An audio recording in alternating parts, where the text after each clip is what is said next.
অনামিকা এবং অনির্বাণকে একে অপরের মুখোমুখি করার জন্য এবার তালাবদ্ধ ঘরে আটকে রাখার চক্রান্ত করলো ঈশা এবং শুভ। হ্যাঁ বন্ধুরা, ভিডিওতে লাইক দিয়ে দেখতে থাকুন। ঈশা পার্টির মাঝখান থেকে শুভকে ডেকে এনে বলতে থাকে যে দেখো শুভদা, তোমার উপরে এখন অনেক বড় একটা গুরুদায়িত্ব আমি দিতে চলেছি। আমি আশা করি যে তুমি এই গুরুদায়িত্বটা খুব ভালোভাবে পালন করতে পারবে। দেখো, আমি অনামিকাকে লাখ চেষ্টা করা সত্ত্বেও কিন্তু কোনো মতে বাইরে আনতে পারিনি, ও রাজি করাতে পারিনি। ও বারবার করে আমাকে বলছে যে ও নিজেকে ঘরবন্দি করে রাখতে চাইছে। তাহলে একটাই মাত্র উপায় আমাদের কাছে অবশিষ্ট আছে, অনির্বাণ দাদাভাইকে সেই ঘরে ঢুকিয়ে দিই, তারপরে ওদের একে অপরের মুখোমুখি করার। অন্যদিকে শুভ বলতে থাকে যে ঈশা বৌদি, তোমার মনে হয় যে বড্ড বেশি তাড়াহুড়া করে ফেলছো, কারণ এটা কী করে সম্ভব হবে বলো তো, যেখানে কি না অলরেডি তোমাকে অনামিকা বলে ফেলেছে যে ও কোনো মতেই এখন বাইরে আসতে চায় না, ও নিজেকে এরকম করে ঘরবন্দি করে রাখতে চায়। তাহলে অনির্বাণ সেই রুমে যাবেই বা কী করে বলো তো, আর কেনই বা যেতে যাবে অন্যজনের প্রাইভেসি নষ্ট করার জন্য।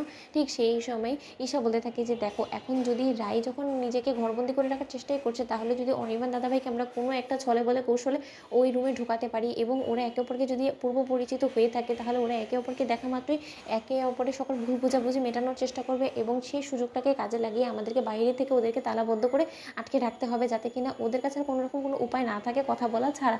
কারণ আমি খুব ভালো করেই জানি যে যেই মুহূর্তে কিনা অনামিকা টের পেয়ে যাবে যে অনির্বাণ দাদাভাই সেখানে এসে উপস্থিত হয়েছে, ঠিক সেই মুহূর্তে অনামিকা কোনো না কোনোভাবে সেখান থেকে পালানোর চেষ্টা করবে। কিন্তু যদি আমরা ওকে তালাবদ্ধ করে ঘরে আটকে রাখি, তাহলে কোনো মতেও পালাতে পারবে না এবং ওর কোনো না কোনোভাবে অবশ্যই অনির্বাণ দাদাভাইয়ের মুখোমুখি হতেই হবে।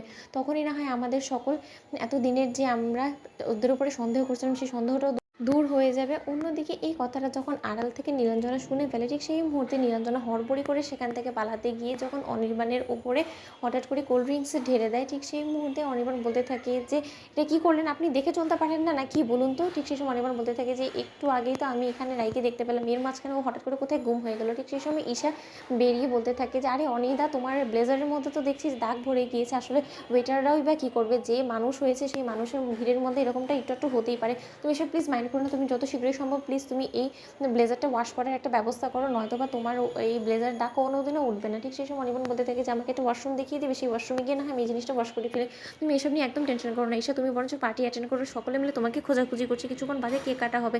ঠিক সেই সময় ঈশা বলতে থাকে যে এই সুযোগটাকে কাজে লাগিয়ে যে করে হোক না কেন অনির্বাণ দাদাভাইকে অনামিকার রুমে ঢুকাতে হবে। অন্যদিকে অনামিকার অজান্তেই যখন অনামিকার রুমের ওয়াশরুমটা ইউজ করতে অনির্বাণ ঢুকে পড়ে, ঠিক সেই মুহূর্তে ওয়াশরুম থেকে অনির্বাণ ব্লেজার পরিষ্কার করে বের হওয়া মাত্রই অনামিকার সাথে মুখোমুখি হয়ে যায় এবং অনামিকা অনির্বাণকে দেখা মাত্র নিজের মুখটা ফিরিয়ে নেয়। অনামিকাকে দেখা মাত্রই অনির্বাণ বলতে থাকে যে তুমি কতদিনই বা আমার কাছ থেকে নিজেকে আড়াল করে রাখবে বলো তো, তুমি কি মনে করছো আমি তোমাকে দেখতে পাইনি? আমি নিশ্চিত ছিলাম যে তুমি এ বাড়িতে আছো, তার জন্যই তো আমি সেই কলকাতা থেকে এত দূর এসেছি। ঈশাদের এই বাড়ির নেমন্তন্ন তো শুধুমাত্র একটা অজুহাত ছিল তোমাকে খোঁজার, এছাড়া কোনো কিছুই না। তাই এবার আর আমার কাছ থেকে তুমি নিজেকে কোনো মতে আড়াল করতে পারবে না রাই, আমি জেনে গেছি যে তুমি আমার রাই। তোমাদের ভিডিওটি লাইক এবং শেয়ার করে সাবস্ক্রাইব করতে ভুলো না।